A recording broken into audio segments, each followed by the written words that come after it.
Hello, welcome to the lecture series on relationship between numbers. आज हम लोग पढ़ेंगे एग्जाम्पल्स को उन कॉन्सेप्ट्स के बेसिस पे जो हम लोग अपने पिछले लेक्चर्स में पढ़कर आए हैं। तो प्रॉब्लम नंबर फर्स्ट अगर हम लोग देखें, वो है हम लोग का ये बताने के लिए कि 107 एक प्राइम नंबर है या एक कंपोजिट नंबर। तो प्रॉब्लम ऐसा है कुछ, is the number 107 a prime number और अ कंपोजिट नंबर। तो अगर हम लोग को प्राइम नंबर चेक करना है, यह है कि नहीं, उसके लिए हमारे पास एक टेक्निक है जिसे ट्रायल डिवीजन मेथड कहते हैं। उसके लिए हम लोग को, अगर ये n है, लेट अस सपोज ये n है, तो हम लोग को चेक करना होता है n को इसको एक ऐसे नंबर से डिवाइड करके, एक ऐसे प्राइम नंबर से डिवाइड करके जो छोटा हो स्क्वायर रूट ऑफ n या उसके बराबर। और अगर ये डिवाइड हो जाता है तो वो हम लोग का प्राइम नंबर नहीं होता। अगर नहीं डिवाइड होता कंप्लीटली तो गिवन नंबर n हम लोग का प्राइम नंबर होता है। तो इसको सॉल्व करते हैं, ठीक है। तो सबसे पहले 107 का अगर हम लोग स्क्वायर रूट निकालें तो वो कुछ निकल के आएगा 10.34। ये आ गया हम लोग का स्क्वायर रूट, ये अगर n था तो ये निकल के आ गया रूट n। अब 107 को हम लोग को डिवाइड करना है रूट n से, मतलब 10.34 या उससे छोटे किसी प्राइम नंबर से, ठीक है। तो 10.34 एक प्राइम नंबर नहीं है, उससे छोटा हम लोग अगर नंबर देखें प्राइम नंबर तो वो होगा हम लोग का 7, ठीक है। तो 7 से अगर हम लोग डिवाइड करके देखें इसको, तो 7 से 107 डिवाइड नहीं होगा, ठीक है। 107 इसको अगर हम लोग डिवाइड करें तो ये यहाँ पे 7 वन टाइम्स, ये 7 रिमाइंडर 3 और ये हम लोग का 7 4 जा 28, 7 5 जा 35, ठीक। ये रिमाइंडर आ रहा है 2, तो ये 7 से डिविजिबल नहीं है। उसके बाद और इससे जो छोटा प्राइम नंबर है उससे देखते हैं, वो कौन सा है, 5 है। तो 107 5 से भी डिविजिबल नहीं होगा क्योंकि इसके लास्ट डिजिट 0 या फिर 5 नहीं है। क्लियर। अब इसको 3 से डिवाइड करके देखेंगे तो 3 से डिवाइड होने के लिए हम लोग के पास रूल होता है कि 107 के जो लिखा हुआ है इसकी डिजिट्स को अगर सम कर दें तो आना चाहिए 9 से डिविजिबल कोई नंबर, तो ये नहीं आएगा। और ये कुछ पॉइंट पे निकल के आएगा तो ये भी 3 से भी डिविजिबल नहीं है। फिर से 2 से डिवाइड करके देखेंगे तो 2 से भी डिवाइड नहीं होगा क्योंकि यहाँ पे एक इवन नंबर नहीं दिया हुआ है यहाँ पे यूनिट्स प्लेस पे। तो इस वजह से ये ना तो 2 से डिवाइड हो रहा है, ना 3 से, ना 5 से, ना 7 से।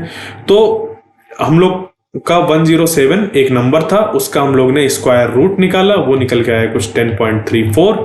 फिर 10.34 से छोटा हम लोग ने प्राइम नंबर देखा, वो होता है कौन कौन सा, 7 5 3 एंड 2।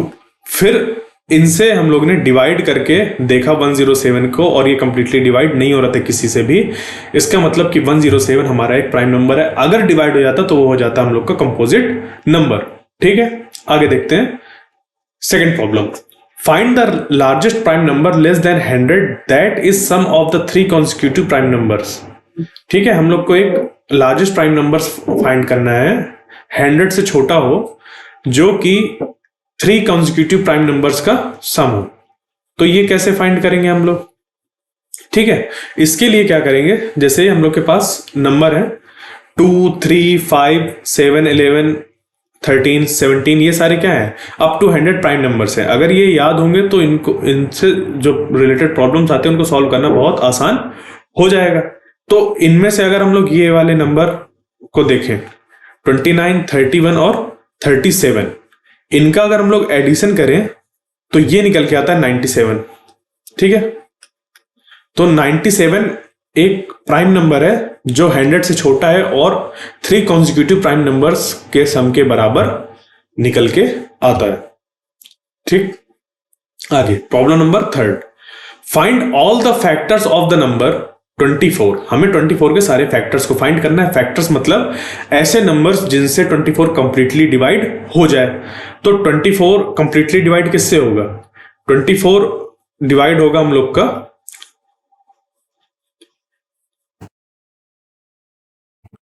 1 से, 24 डिवाइड हो जाएगा 2 से, 24 डिवाइड हो जाएगा हम लोग का 3 से, फिर ये 4 से भी डिवाइड हो जाएगा। तो 1 2 3 4 5 से डिवाइड नहीं होगा, 6 से डिवाइड हो जाएगा, 7 से नहीं होगा, ये 8 से डिवाइड हो जाएगा, 8 से डिवाइड होने के बाद ये 9 से नहीं होगा, 10 से नहीं होगा, 12 से हो जाएगा, 13 से नहीं होगा, ठीक है, ना तो 14 से होगा, ना 15 से होगा, ना 16 से होगा, ना 18 से होगा, ना 19, 20, फिर इसके बाद डायरेक्ट जाएगा 24 से डिवाइड होगा।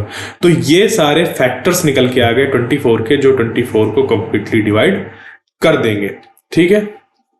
Next problem, is the number 672 divisible by 3। हम लोग को ये चेक करना है कि 672 जो नंबर है वो 3 से डिविजिबल है या नहीं। तो ये जो 672 हमारा नंबर दिया हुआ है, इसको अगर डिवाइड करते हैं 3 से, तो पूरा हम लोग को ऐसे 3 2 टाइम्स 6, फिर 3 2 टाइम्स 6, यहाँ पे 7 आएगा, फिर 3 2 टाइम्स 6, यहाँ पे करके 1, फिर 3 4 टाइम्स, तो ऐसे करके देखना पड़ेगा। या फिर क्या करें, इसको ऐड कर दें, इन नंबर्स को ऐड कर दें, ठीक है। तो 6 + 7 + 2 हो गया 9, और 9 + 6 हम लोग का हो गया 15, और 15 मतलब ऐसा नंबर है जो 3 से डिवाइड होता है कंप्लीटली। इसको एक बार और सम करना चाहे इनके डिजिट्स को, तो 1 + 5 दोबारा कर सकते हैं और वो बन जाएगा 6, और 6 3 से डिवाइड हो जाता है। इसका मतलब कि 672 3 से डिविजिबल है। और अगर ये हमें यहीं से पता चल रहा है तो आगे सम करने की जरूरत नहीं है, क्योंकि 15 सीधे सीधे दिखता है कि 3 से डिविजिबल है। Clear. Problem number 5, determine if the number 4589 is divisible by 11 using the divisibility rule of 11।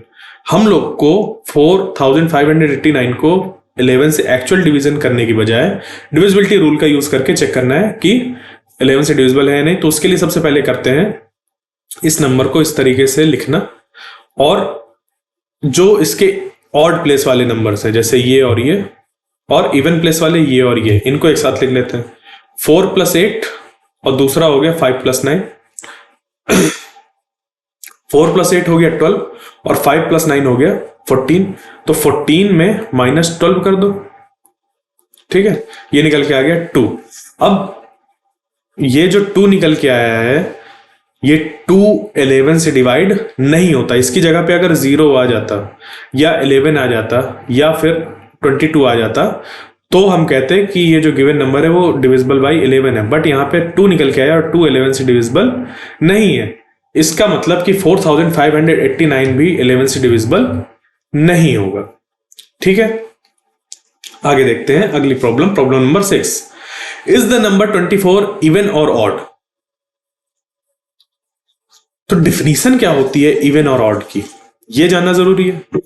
Even numbers ऐसे नंबर्स होते हैं जो 2 की टेबल पे आते हैं या फिर 2 से डिवाइड हो जाते हैं completely.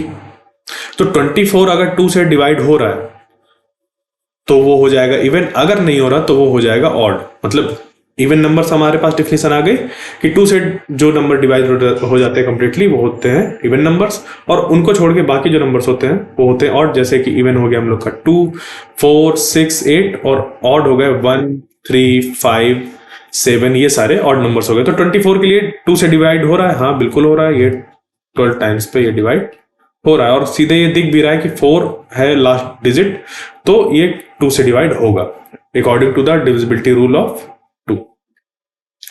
Problem number 7, Sarah has a collection of 37 seashells. She wants to divide them equally between 2 of her friends. Can she give an equal number of seashells to each friend? Why or why not? अब यहाँ पे 37 seashells दिए हुए हैं, इन seashells को 2 लोगों में equally divide करना है। अब ये जो seashells हैं, seashells ऐसे समुद्र में पाए जाने वाले सेल्स होते हैं। सेल्स मतलब एक हार्ड चीज होती है, ठीक है, जैसे कि शंख होता है, ठीक है, ये सब, या फिर सीपियां।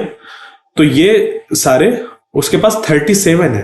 तो अब उसको अगर वही चीज देनी है सही तरीके से, तो वो तोड़ के तो देगी नहीं। इसका मतलब कंप्लीटली डिवाइड होना चाहिए 37 2 लोगों के बीच में। तो ये क्या 2 से कंप्लीटली डिवाइड होगा, ये हमें चेक करना पड़ेगा। तो लास्ट डिजिट जो है इस नंबर की वो है 7। इसका मतलब कि ये कंप्लीटली डिवाइड नहीं होगा 2 से। क्लियर। आगे चलते हैं, प्रॉब्लम नंबर 8, ठीक है। Find the highest common factor HCF of 24 and 36। हम लोग को 24 एंड 36 का HCF फाइंड करना है। मतलब ऐसा नंबर जो 24 और 36 को कंप्लीटली डिवाइड कर दे और उसके बाद कोई भी ऐसा नंबर नहीं हो जो 24 और 36 को डिवाइड कर दे, मतलब उससे बड़ा कोई नंबर एग्जिस्ट ही नहीं करे जो 24 और 36 को कंप्लीटली डिवाइड कर पाए। तो 24 और 36 का अगर हम लोग को एचसीएफ फाइंड करना है तो क्या करेंगे, डिवीजन मेथड लगाएं।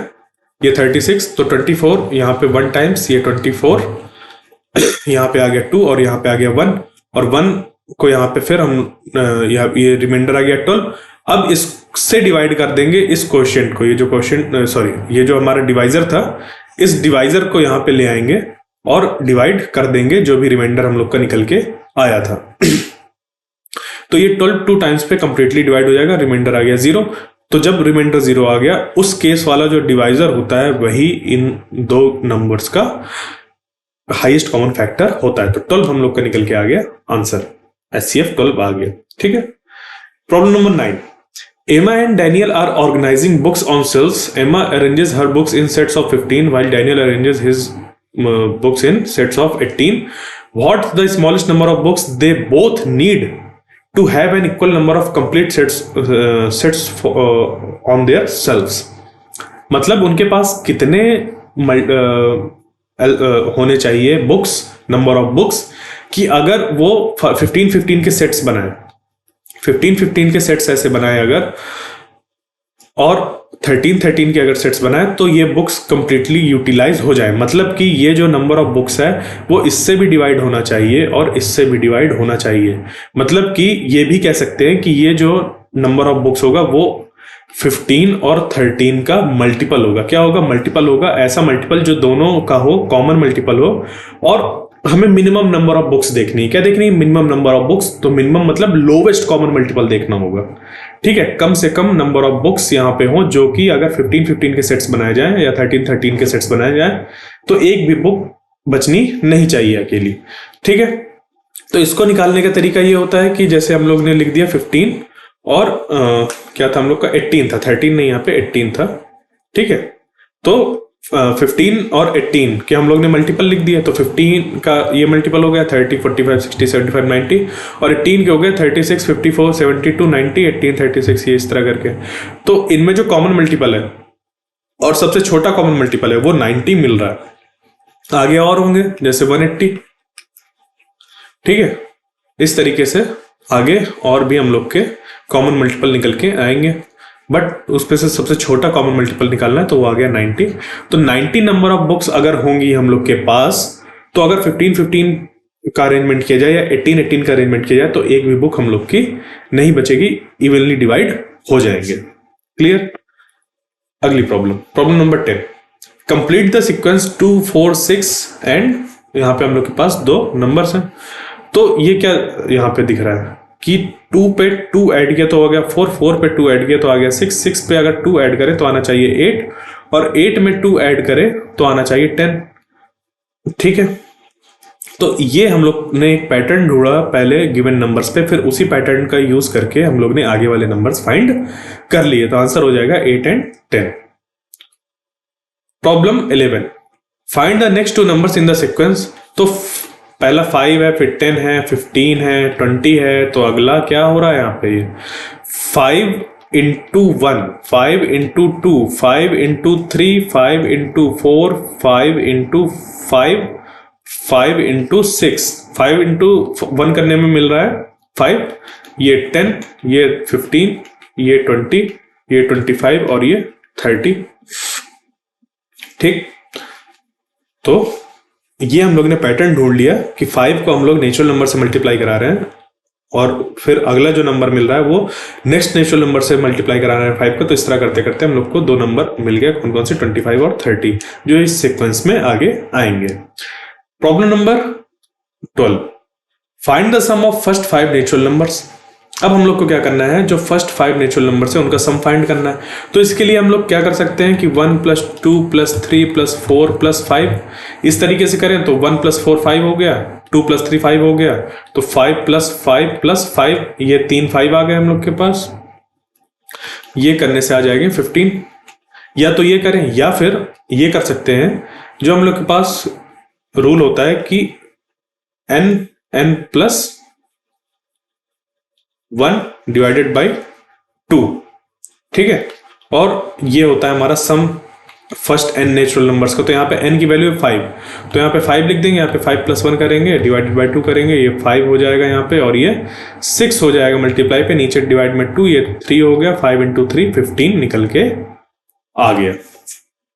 ये प्रॉब्लम इस तरीके से भी हम लोग सॉल्व करते हैं। अब यहाँ पे एक छोटा नंबर था कि 5 फर्स्ट नेचुरल नंबर के ही हम लोग को सम निकालने थे, तो इस तरीके से डायरेक्ट भी निकाल सकते हैं। अब यहाँ पे अगर 25 दिया होता तो कब तक बैठ के उसको ऐड करते रहते, उसके लिए हम लोग डायरेक्ट इस फॉर्मूले में रखते। तो 25 और 25 + 1 हो जाता 26 डिवाइडेड बाई 2, इसको यहाँ पे 13 आ जाता, और 13 × 25 कर देते हम लोग, तो आंसर हम लोग का निकल के आ जाता। ठीक है, आगे देखते हैं problem number 13। A class is arranging chairs in rows for a school event. In the first row there's one chair, in the second row there are 2 chairs. The pattern continues, adding 1 more chair to each row. If they have 10 rows, how many chairs are there in total? अब यहाँ पे हम लोग की एक series form हो रही है। सीरीज कैसे कि पहली जो रो है, पहली जो यहाँ पे रो है उस पर कितनी चेयर है, 1 चेयर है, यहाँ पे सिर्फ अकेली चेयर रखी है। जो सेकंड रो है उस पर 2 चेयर रखी हुई है। तीसरी जो रो है ये उस पर 1 2 3 रखी है। इस तरह करते करते अगले में 4, फिर 5, फिर 6, फिर इस तरह 7, तो इस तरह करते करते फिर 10 रखी हुई है। तो इन सारी चेयर्स का सम कितना होगा, तो इसको ऐसे भी तो देख सकते हैं। ये पहली उस पे फर्स्ट, दूसरे में 2, तीसरे में 3, इस तरह करते करते अप टू 10। मतलब इन सारे नंबर्स को हमें ऐड करना है, 1 + 2 + 3 + 4 करना है। तो ये फर्स्ट n नेचुरल नंबर्स का सम ही तो है ये। क्लियर? तो इसको हम लोग n की वैल्यू हो जाएगी यहाँ पे 10, और s = होता है हम लोग का n + 1 डिवाइडेड बाई 2। n कितना है 10, और n + 1 हो जाएगा 11 डिवाइडेड बाई 2, ये 5, और ये हो जाएगा 55। तो हम लोग को जो सम निकल के आया वो 55 निकल के आया। सम कितना निकल के आया हम लोग का 55। ठीक है, क्लियर? Question number 14। यहां पे क्वेश्चन नंबर 14 में write the prime factorisation of the number 18। हमें 18 का प्राइम फैक्टराइजेशन फाइंड करना है। तो 18 के प्राइम फैक्टराइजेशन के लिए हम लोग ऐसे लिखेंगे, सबसे छोटा जो प्राइम नंबर है उससे डिवाइड करेंगे तो 9 टाइम्स डिवाइड हो जाएगा, फिर 3 से इसको फिर डिवाइड करेंगे, फिर 3 से ये 1 टाइम्स पे। तो ये हो गया हम लोग का 18 के प्राइम फैक्टराइजेशन, और इसको हम लोग इस तरीके से लिख सकते हैं 3 3 9, 9 2 18। ये हम लोग का हो गया रिप्रेजेंटेशन 18 का उसके प्राइम फैक्टर्स के प्रोडक्ट के फॉर्म में। ठीक है, ये हो गया हम लोग के प्राइम नंबर्स, इसके हम लोग के प्राइम फैक्टराइजेशन करने के बाद जो मिले। ठीक है, problem number 15, find the prime factorisation of the number 72। अब 72 का अगर हम लोग प्राइम फैक्टराइजेशन करेंगे तो सबसे पहले इसको 2 से करो, तो ये 2 से जब होगा तो ये आ जाएगा यहाँ पे 36। उसके बाद 2 से इसको करेंगे तो आ जाएगा 18, फिर 2 से करेंगे तो ये आ जाएगा 9, फिर 3 से करेंगे तो ये 3, क्योंकि अब 2 से डिवाइड होगा नहीं, फिर 3 से इसको करेंगे तो 1। तो 72 के जो प्राइम फैक्टर्स हो गए वो हो गए 2 2 2 3 और 3। ठीक है, तो इसके हम लोग को इस तरीके से प्राइम फैक्टर्स मिल गए 72 के। Problem number 16, what is the square of 5। 5 का स्क्वायर हमें फाइंड करना है। स्क्वायर का मतलब होता है, रिप्रेजेंटेशन होता है उसका 5 स्क्वायर, और इसका मतलब होता है 5 को खुद से ही मल्टीप्लाई करना है 2 बार। ठीक है, अपने आप से ही 2 बार मल्टीप्लाई करना है। ठीक है, ऐसे। तो ये हम लोग का निकल के आ गया 25। 5 स्क्वायर हो गया 25। Problem number 17, calculate the cube of 3। 3 का क्यूब हो गया 3 × 3 × 3 इक्वल टू 3 3 9, 9 3 27। ठीक है, 3 क्यूब इक्वल टू निकल के आ गया 27, क्योंकि क्यूब का मतलब होता है जो भी बेस है हम लोग का, ये जो नंबर है इसको 3 टाइम्स मल्टीप्लाई कराना है आपस में। ठीक है, 3 × 3 × 3 इस तरीके से। Problem 18, is the number 121 a palindromic number. अब यहाँ पे पैलिंड्रोमिक नंबर का मतलब क्या होता है वो जानते हैं। पैलिंड्रोमिक नंबर एक ऐसे नंबर होते हैं जिनको जब हम लोग आगे से पढ़ते हैं ऐसे, तो जैसे लिखा होगा 121। अब इसी को अगर हम लोग रिवर्स कर दें, ठीक है, रिवर्स कर दें, तो ये वाला यहाँ पे लिया, ये वाला यहाँ पे लिया, 121 फिर से वही बन गया 121, ठीक है, 121। तो इधर से पढ़े या इधर से पढ़े, लेफ्ट टू राइट या राइट टू लेफ्ट, ये दोनों सेम आते हैं। उस तरह के नंबर्स को हम लोग कहते हैं पैलिंड्रोमिक नंबर। तो 121 हम लोग का एक पैलिंड्रोमिक नंबर है।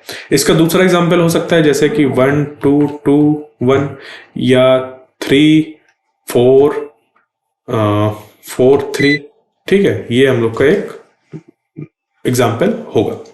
आगे देखते हैं problem number 19। What is the next number in the series.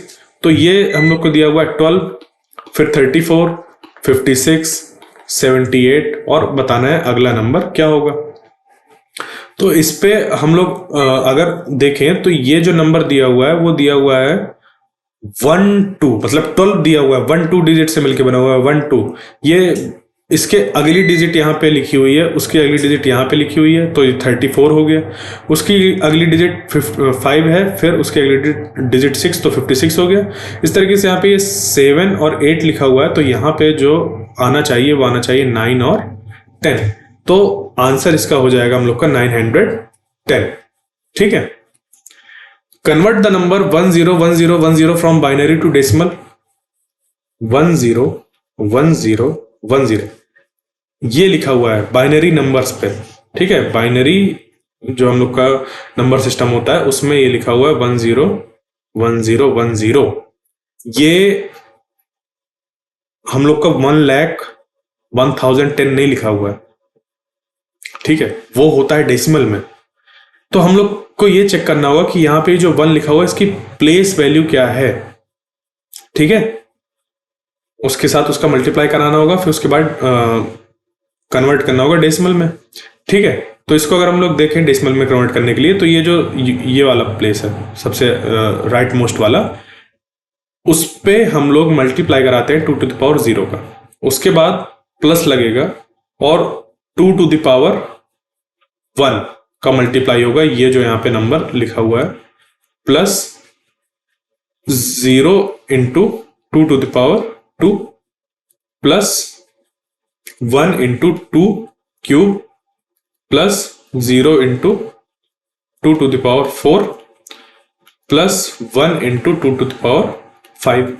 अब इसको अगर हम लोग सॉल्व करें तो ये हम लोग का निकल के आ जाएगा 0, ये निकल के आ जाएगा 2, ये निकल के आ जाएगा 4, ये निकल के आ जाएगा यहाँ पे 4 नहीं, यहाँ पे 4 इंटू 0, तो ये 0 हो जाएगा। फिर उसके बाद ये 8 इंटू 1 तो 8, ये 16 इंटू 0 तो 0, और ये 32 इंटू 1 तो 32। अब इनको ऐड कर देंगे तो 32 प्लस 8 हो गया 40, 40 प्लस 2 हो गया 42। तो ये आ गया हम लोग का आंसर बाइनरी नंबर का कन्वर्जन डेसिमल में, ठीक है। तो ये जो रिप्रेजेंटेशन है बाइनरी में वो यूज होता है 42 चीजों को रिप्रेजेंट करने के लिए। जैसे हम लोग को 42 बॉल्स रखी हो, फिर बताना हो बाइनरी नंबर्स पे लिख के कि कितनी बॉल्स रखी हैं, तो ये लिख के बताएंगे कि इतनी बॉल वहां पे रखी हुई है बाइनरी सिस्टम में, और जबकि डेसिमल में ये लिख के बताएंगे कि इतने बॉल्स रखी हुई हैं, ठीक है। ये था डेसिमल, ये था बाइनरी, ठीक है। आगे problem number 21, convert the decimal number 243 into binary. तो इसको जब हम लोग बाइनरी से डेसिमल कन्वर्ट करते हैं तो 2 to the power 0, 2 to the power 1 इन सब का मल्टीप्लाई करके करते हैं। तो यहाँ पे हम लोग को डिवाइड करके देखना होगा, और इसको कैसे करते हैं, कुछ इस तरीके से करते हैं। सबसे पहले 243 को डिवाइड करेंगे 2 से, तो 243 को 2 से डिवाइड करने में हम लोग का रिमाइंडर आ रहा है 1, मतलब कि 243 ऐसे लिखा और इसको डिवाइड किया 1 से, ठीक है, सॉरी 2 से, तो 2 यहाँ पे 1 टाइम्स पे 2 आ जाएगा, फिर 2 हम लोग का 2 टाइम्स 4 आ जाएगा, फिर 2 1 टाइम्स पे 2 आ जाएगा, और इसका जो रिमाइंडर आ जाएगा वो आ जाएगा 1। तो 1 हम लोग ने यहाँ पे रिमाइंडर ऐसे लिख लिया, ठीक है। फिर उसके बाद यहाँ पे ये जो नंबर निकल के आया था क्वोशिएंट हमारा, उसको यहाँ पे लिखते हैं। अगले स्टेप पे। ठीक है, ये अलग तरीके से इसको करते हैं थोड़ा। डिवीजन अगर इसको फिर से अगर बताएं तो ध्यान देने वाली बात यह है कि जो सिंपल डिवीजन हम लोग का होता है, ये थोड़ा लिखने का तरीका इसका अलग होता है। इस पे हम लोग जैसे 243 लिखा हुआ है, इसको 2 से डिवाइड किया हम लोग ने, तो 2 से ये कितने टाइम्स पे डिवाइड हो रहा है, तो 243 को अगर डिवाइड करें तो 2 1 टाइम्स 2, फिर 2 टाइम्स 4, और फिर 2 1 टाइम्स 2 आता है और रिमाइंडर 1 आ जाता है। तो 121 लिखेंगे यहाँ पे, और यहाँ पे ऐसे लाइन खींच देंगे कि 121 आया, इसका कोएफिशिएंट आया, और जो रिमाइंडर आया वो 1 आया, जो रिमाइंडर आया वो 1 आया। अब इसको फिर से अगर 2 से डिवाइड करेंगे तो ये कंप्लीटली डिवाइड होगा 2 से कि नहीं होगा, ये चेक कर लेते हैं डायरेक्ट। ठीक है, 121 2 से डिवाइड होगा या नहीं, तो 121 2 से कंप्लीटली डिवाइड नहीं होगा, इसका रिमाइंडर आएगा 1, तो इसको लिख लिया 1। ठीक है, यहां पे हम लोग सीधे अब डिविजिबिलिटी रूल का यूज करेंगे। ठीक है, क्यों? क्योंकि या तो रिमाइंडर 1 आता है या तो 0 आता है, इसके अलावा हम लोग का रिमाइंडर नहीं आता 2 से डिवाइड करने में। फिर उसके बाद अगर इसको हम लोग 2 से डिवाइड कर रहे हैं, रिमाइंडर तो 1 आ रहा है, बट क्वेश्चन कितना आएगा, तो ये आएगा 2 6 12 और 60। इसको जब डिवाइड करेंगे, फिर जब इसको डिवाइड करेंगे तो ये 30 टाइम्स पे डिवाइड हो जाएगा और रिमाइंडर आएगा 0। उसके बाद इसको जब डिवाइड करेंगे तो ये 2 से डिवाइड हो जाएगा 15 टाइम्स पे, और इस केस पे भी रिमाइंडर आएगा 0।